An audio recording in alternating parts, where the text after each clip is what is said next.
If you know my love for Robert Stack, you know I'm drawn to cases that don't quite add up, and this is one of them.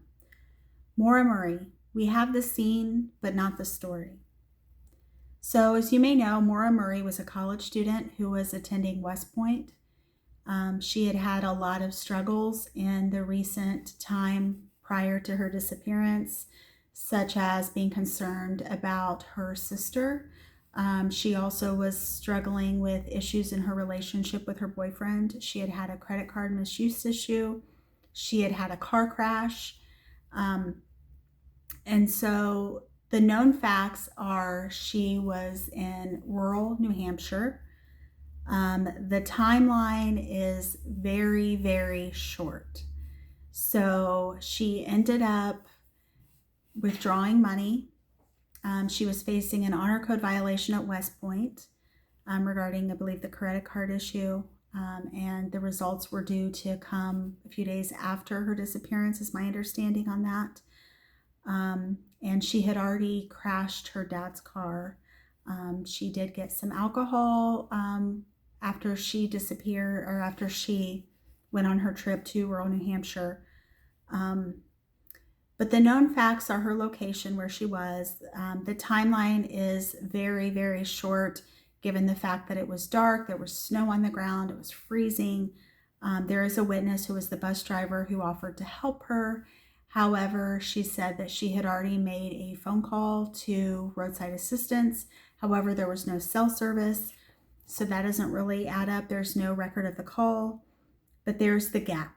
And the gap is the biggest thing that confounds so many people. This is where everything stops making sense. Possibilities. Was it voluntary? Did she intend to take a short break to gather her thoughts, clear her mind, and then come back and deal with everything she had to deal with? Was it an accident? Was it a scenario where she ended up getting harmed in some way in another car accident or something of that sort? Or was it foul play, right? And so ultimately, we have to say that we don't have enough to connect anything, but we have too much to ignore. And one of the big things that you couldn't ignore is the fact that she was there 1 minute and gone the next. And there are no footprints in the snow. There's nothing leading to a discernible direction as to where she went, who she went with. I think it's most likely that she caught a ride. I mean, it was cold outside. Her car, from my understanding, I mean, I don't think that it was terribly damaged, but there was also a rag in her tailpipe, which could have also been another issue there.